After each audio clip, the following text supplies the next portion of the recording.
I've just been doing a lot of work, and I guess I'm pretty confident saying like 4 years, you know. James Franco is speaking out. The natural human instinct is to just make it stop.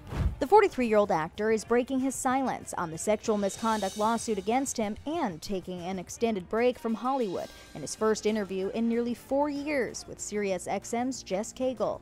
Did not seem like the right time to say anything. There were people that were upset with me, and I needed to listen. Franco addresses the 2018 sexual misconduct allegations made against him by multiple women and also speaks on the 2019 lawsuit filed against his acting school.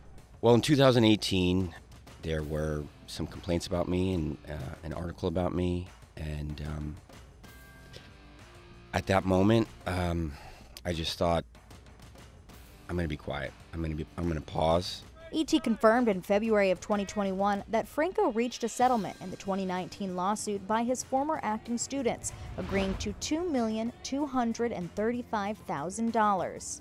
The suit was filed by 2 women who accused Franco of creating an environment of harassment and sexual exploitation, with one of them claiming there was an abuse of power and culture of exploiting non-celebrity women.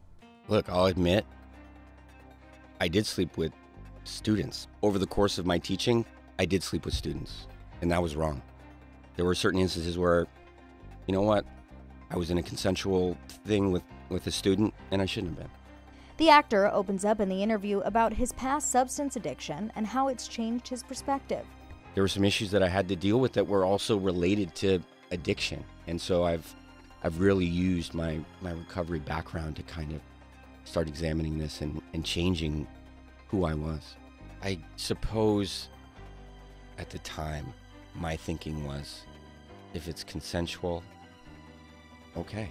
I guess it just comes down to my criteria was like, if this is consensual, like, I think it's cool. We're all adults, so. Franco also reveals that he's been in recovery for sex addiction since 2016 and even acknowledges cheating on all of his past partners prior to his current girlfriend, Isabella Paxad.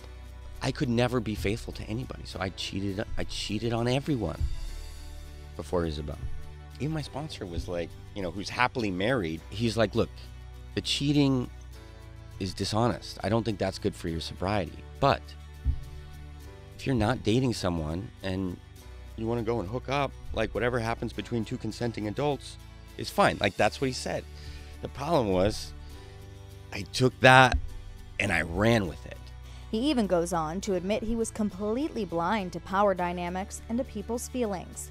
The behavior spun out to a point where it was like I was hurting everybody. Aside from all the self-reflection, Franco reveals that being out of the spotlight for 4 years has had one major positive aspect. I have changed. It's given me the incentive to do the work to change. I've got it. I'll keep working at it for the rest of my life. James addresses how his new outlook has also influenced a change in his tendency to be a workaholic. It got me off that path that was never going to end and would probably kill me. I truly believe, like, if I kept going with my work addiction, I probably would have relapsed on alcohol. Since these allegations came to light, Franco's longtime friend and frequent collaborator Seth Rogen made comments back in May that he no longer plans to work with him. I love Seth Rogen. I worked with him for 20 years. He was my absolute closest work friend, collaborator. We aren't working together right now, and we don't have any plans to work together. Of course, it was hurtful, you know, in context, but I get it. As for why Franco decided to speak out now, well, Rogen was a big part in that decision. You know, he had to answer for me because I was silent. He had to answer for me, and I don't want that. It's one of the main reasons I wanted to talk to you today. Is I don't want Seth or my brother or anyone to have to answer for me anymore.